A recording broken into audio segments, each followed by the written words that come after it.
कहानी की शुरुआत न्यूयॉर्क की एक अपार्टमेंट बिल्डिंग से होती है। इसी बिल्डिंग में हेल्गा नाम की एक बुजुर्ग औरत रहती है। ये रात का समय है और कुछ अजीब सी आवाज़ें इस इमारत में सुनाई दे रही थी। हेल्गा को अल्जाइमर की बीमारी है, जिससे उसे ज़्यादा कुछ याद नहीं रहता। उसे ऐसा महसूस हो रहा था जैसे इन दीवारों के पीछे कोई है। वह घबरा कर उठती है और पेस्ट कंट्रोल डिपार्टमेंट को कॉल करती है, ये बताने के लिए कि उसके घर में कुछ अजीब सी आवाज़ें आ रही हैं, जैसे कोई जानवर हो। थोड़ी देर बाद पेस्ट कंट्रोल डिपार्टमेंट से फ्रैंक नाम का एक आदमी उस बिल्डिंग में आता है। वह देखता है कि वहां पहले से ही एक दूसरी कंपनी की गाड़ी खड़ी है। अंदर आने पर वह नोटिस करता है कि वेंटिलेशन से एक अजीब सा तरल बह रहा है, जिसमें से बहुत तेज बदबू आ रही है। इसके बाद वह हेल्गा के अपार्टमेंट जाकर उससे पूछता है कि उसने कॉल क्यों की थी। हेल्गा बताती है कि उसकी छत से कुछ आवाजें आ रही थी। फ्रैंक उससे उन दो लोगों के बारे में पूछता है जो दूसरी कंपनी से आए थे, क्योंकि उनकी गाड़ी अभी भी बाहर खड़ी थी। लेकिन हेल्गा को इस बारे में कुछ भी याद नहीं था। खैर, फ्रैंक अंदर आकर घर को देखने लगा। तभी उसे भी छत से कुछ अजीब आवाज़ें सुनाई दी। इन आवाज़ों को सुनकर वह डर गया, क्योंकि यह आवाज़ें किसी चूहे या कीड़े की नहीं लग रही थी। एक कमरे में जाने पर उसने देखा कि वहां किसी का खून पड़ा हुआ था। इसे देखकर वह घबरा गया। तभी उसकी नज़र वेंटिलेशन चेंबर पर गई। जैसे ही उसने टॉर्च जलाकर अंदर देखा, उसे वहां एक वर्कर की लाश दिखाई दी। ये वही आदमी था जिसकी गाड़ी बाहर खड़ी थी। ये लाश देखकर फ्रैंक के होश उड़ गए, लेकिन इससे पहले कि वह वहां से निकल पाता, उसके सामने कुछ आ गया और उसे वेंटिलेशन में खींच लिया गया। हेल्गा ने भी यह सब देख लिया था। वो बहुत डर गई थी, लेकिन जैसा कि हम जानते हैं कि उन्हें बोलने की बीमारी है, इसलिए उन्होंने दोबारा किसी डिपार्टमेंट को कॉल मिलाने की कोशिश की। ये सब कैसे हुआ, ये जानने के लिए हमें 4 दिन पहले जाना होगा।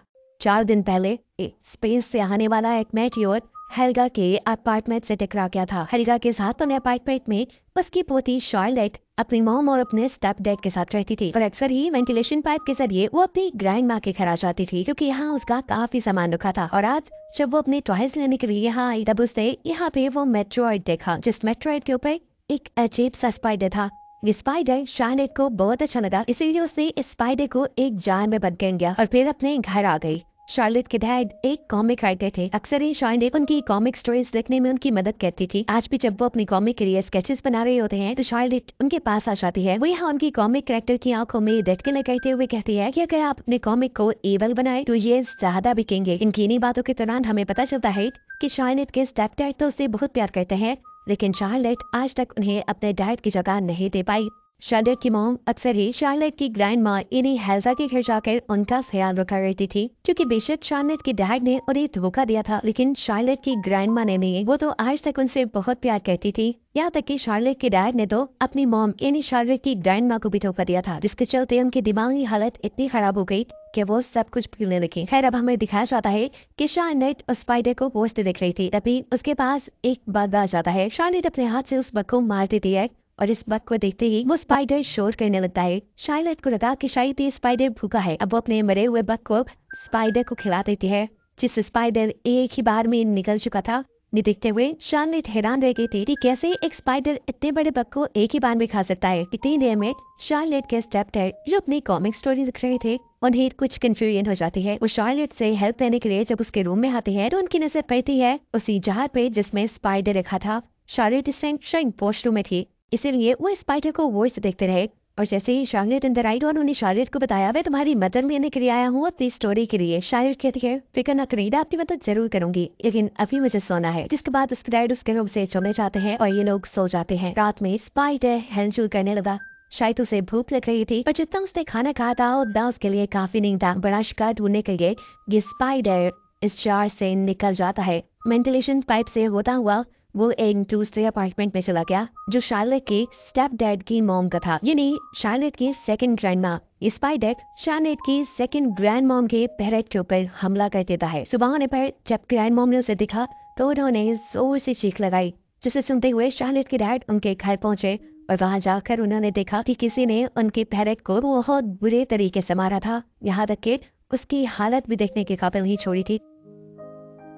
ये लोग सोच में पड़ गए कि आखिर ये किसका काम हो सकता है। तब शार्लेट की ग्रैंड मॉम उसे कहते हैं, हो सकता है किसी चूहे का या किसी जानवर का काम हो। ये लोग यहाँ पर इमरजेंसी कॉल कर देते हैं और रेस्क्यू ऑफिसर उन्हें आकर बताता है ये काम किसी कीड़े का है, ऐसे कीड़े का जिसके स्टिंग्स हो ये नहीं जिसका टंक हो जिसे बार बार मार के इस पैरेट को मारा गया है। खैर अब ये रेस्क्यू ऑफिसर पूरी बिल्डिंग में इंसेक्ट स्प्रे करने लग जाते हैं और जब बारी आती है शार्लेट ग्रोम की तो वो स्प्रे करवाने से मना कर देती है और साफ साफ बता देती है इस आदमी को कि मेरे पास एक स्पाइडर है, उसे मैंने पाला हुआ है, इसलिए मैं स्प्रे नहीं कर पाऊंगी। उसके जाने के बाद शार्लेट इस स्पाइडर से खेलने लगी थी। वो उसे खाने के लिए कुछ बक्स देती है और साथ ही वो नोटिस करती है कि उसके पास जो माउथ फ्रेशनर्स थी, इन माउथ फ्रेशनर की स्मेल से ये स्पाइडर डर रहा था। अब रात में सबके सो जाने के बाद दोबारा हम देखते हैं कि वो स्पाइडर अपने जहर से निकल कर वेंटिलेशन पाइप से होते हुए किसी दूसरी लेडी के रूम में चला गया।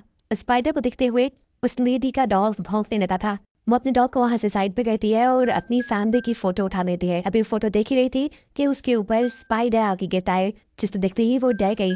स्पाइडर अचानक उसके मुंह पे हमला कर चुका था। उसके मुंह से अब खून आ रहा था, जिसे मिरर में देखते हुए वो और भी ज्यादा डर गई। एकदम से स्पाइडर अब उसके मुंह में चला गया। मुंह में जाने के बाद उसने इस लड़की के सारे इंटरनल ऑर्गन्स काट खाए और ऐसे ही वो मर गई। सुबह होने पर हम देखते हैं कि शार्लेट अपने मॉम से अपने नेबर्स के घर जाने की परमिशन ले रही थी, क्योंकि इनके घर के पास एक ऐसा आदमी रहता था जो एनिमल्स पे रिसर्च करता था। शार्लेट उसे अपना स्पाइडर दिखाती है और कहती है कि मुझे इसके बारे में कुछ इन्फॉर्मेशन चाहिए। स्पाइडर को देखते हुए यह आदमी शार्लेट से कहता है, शार्लेट मुझे लगता है ये कोई स्पाइडर नहीं है, ये कोई और ही चीज है, क्योंकि स्पाइडर को इतना बड़ा होने में बहुत सारा टाइम लग जाता है और ये तो घंटों में अपना साइज बढ़ा रहा है। वो शार्लेट से कहता है कि मैं इस इंसेक्ट के ऊपर रिसर्च करना चाहता हूँ, क्या तुम मुझे ये दो? किंग शार्लेट उसे अपना स्पाइडर दे गई और उस पर रिसर्च करने के बाद उसे पता चला कि ये एक इंतहाई खतरनाक किस्म का स्पाइडर था जो किसी इंसान तक को मार सकता था। शार्लेट अपने घर आ चुकी थी जहाँ पर उसके मॉम और डैड बातें कर रहे थे। अचानक उन्हें वेंटिलेशन में से किसी की आवाज आई। वो देखते हैं कि वहाँ पर उसी लेडी का डॉग है जो उनके घर के साथ रहती है। शार्लेट के डैड इस डॉग को उठाकर उस लेडी को घर पे वापस देने के लिए जाते हैं, लेकिन बहुत बार नॉक करने पे भी जब वो लेडी दरवाजा नहीं खोलती तो शार्लेट के डैड को इमरजेंसी की से वो डोर खोलना पड़ता है। वो डॉग को अंदर भेज देता है, लेकिन अंदर जाते ही डॉग जोर जोर से भौंकने लगा। वहाँ खून के निशान भी थे जो देखकर शार्लेट के डैड भी डर गए। वो अंदर जाकर देखते हैं तो वहाँ उन्हें उस लेडी की लाश मिलती है, जिस देखते ही वो पुलिस को कॉल कर देते हैं। पुलिस बताती है कि इस औरत की मौत के पीछे किसी भी इंसान का हाथ नहीं है और ये सुनकर सभी बिल्डिंग के लोग डर, क्योंकि पहले बिल्डिंग में जानवर मर रहे थे और अब इंसान भी मरने लगे थे। इन सारी मौत के पीछे कौन था कोई भी नहीं जानता था। अब शार्लेट के नेबर शार्लेट के डैड को अपने घर बुलाता है और उन्हें बताता है कि शार्लेट के पास जो स्पाइडर है वो बहुत ही ज्यादा जहरीला है। प्लीज तुम शार्लेट को समझाओ कि स्पाइडर को कहीं दूर छोड़ाए या फिर मार दे। ये सुनकर शार्लेट के डैड भी हैरान हो गए।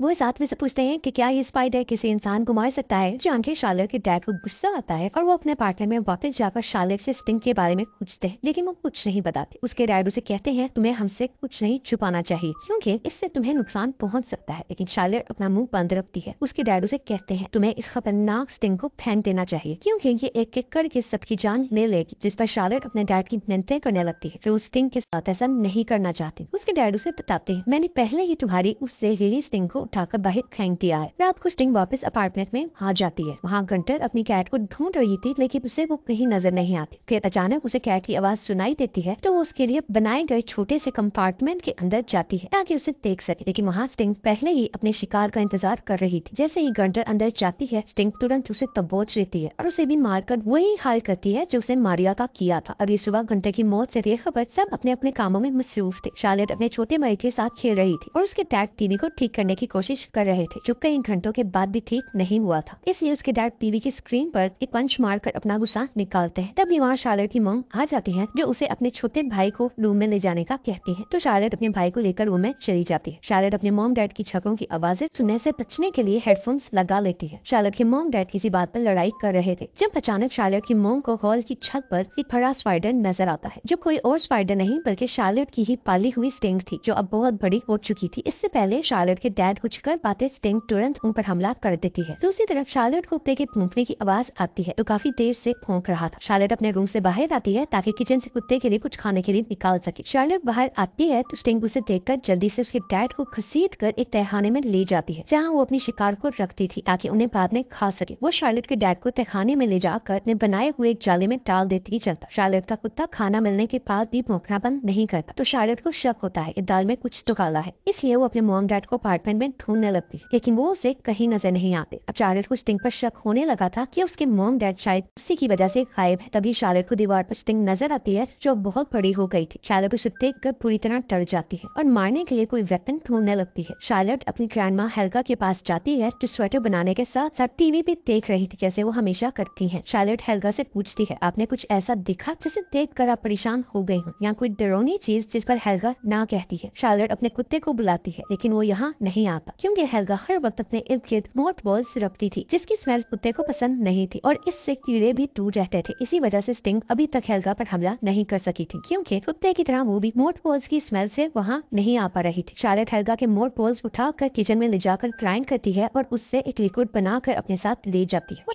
इसके बाद वह वेंटिलेशन में घुस जाती है अपने परिवार को बचाने के लिए। वह एरिक के घर जाती है उससे मदद लेने के लिए, लेकिन उसे भी स्पाइडर ने मार दिया था। अब यहाँ से शार्लेट अपनी दादी हेल्गा के पास जाती है जिससे उस स्पाइडर ने कुछ भी नहीं किया था। तभी शार्लेट उनकी स्वेटर को सूंघती है जिससे वही मॉथ बॉल्स की महक आ रही थी क्योंकि वह कीड़ों को खुद से दूर रखने के लिए अपनी जेब में मॉथ बॉल्स रखती थी। यही वजह थी कि स्पाइडर ने अब तक हेल्गा को कुछ नहीं किया था। शार्लेट उसे कहती है कि वह यह स्वेटर न उतारे और जैसे ही फोन सिग्नल वापस आए वो पुलिस को कॉल कर ले। लेकिन हेल्गा को भूलने की बीमारी थी इसलिए वह फ्रैंक को कॉल कर देती है। ईथन की आंख खुलती है तो वह देखता है कि वह स्पाइडर वेब में बंधा हुआ है और सिल्विया भी उसके साथ ही है। वह उसे बचाने की कोशिश करता है लेकिन इससे पहले कि वह कुछ कर पाए उसका जाल टूट जाता है और वह सीधे नीचे गिर जाती है। अब शार्लेट हेल्गा के घर में रखे सारे मॉथ बॉल्स उठाकर उनका पाउडर बनाती है और फिर उसे छोटी छोटी बोतलों में स्टोर कर लेती है। तभी उसे वेंटिलेशन से कुछ आवाज सुनाई देती है। जब वह उसे खोल कर देखती है तो वहाँ ईथन होता है। शार्लेट जल्दी से एक बोतल का पानी उस पर डाल देती है जिससे वह जाल पिघलने लगता है और ईथन आजाद हो जाता है। लेकिन तभी वहाँ वह स्पाइडर भी आ जाता है जिसने शार्लेट पर हमला किया, लेकिन शार्लेट उस पर भी वही पानी डाल देती है जिससे डर कर वह भाग जाता है। इसी बीच फ्रैंक भी बिल्डिंग में आ चुका था और ये वही सीन है जिसे हमने मूवी की शुरुआत में देखा था। स्पाइडर फ्रैंक पर भी हमला करता है लेकिन उसके पास एक नेल गन होती है जिससे वह स्पाइडर पर हमला कर उसे कुछ देर के लिए भगा देता है। लेकिन नेल की वजह से वहाँ के पाइप से पानी लीक होने लगता है जिससे मॉथ बॉल्स के पानी का असर कम होने लगता है और अब वह स्पाइडर दोबारा से वापस आ जाता है जो फ्रैंक को खींचकर अपने साथ ले जाता है। उधर ईथन देखता है कि हेदर और उसका बच्चा गार्बेज कंटेनर में है, इसलिए वह अंदर जाकर उन्हें बचाने की कोशिश करता है और आखिरी मॉथ बॉल्स का पानी उन पर डालकर उन्हें बचा लेता है। लेकिन अब वे लोग वहां फंस चुके थे और स्पाइडर उनकी तरफ बढ़ रहा था। ईथन को ख्याल आता है कि कंटेनर का दरवाजा इलेक्ट्रॉनिक है, इसलिए वह उसे बंद करने की कोशिश करता है लेकिन उसका प्लग ढीला हो गया था। इसलिए ईथन उसे लगाने के लिए भागता है लेकिन इससे उसे झटका लग जाता है और वह बेहोश हो जाता है। और इससे पहले कि स्पाइडर उन पर हमला करे शार्लेट वो बटन दबा देती है और स्पाइडर दरवाजे के नीचे दबकर मर जाता है। इसके बाद हेदर ईथन को सीपीआर देने की कोशिश करती है। खुशकिस्मती से ईथन की जान बच जाती है। उसे जिंदा देखकर शार्लेट बहुत खुश होती है। वह उसे गले लगाकर पहली बार पिता बुलाती है। ये सुनकर ईथन भी भावुक हो जाता है और सभी एक दूसरे को गले लगाते हैं। उन्हें लगता है कि अब सब कुछ ठीक हो गया है।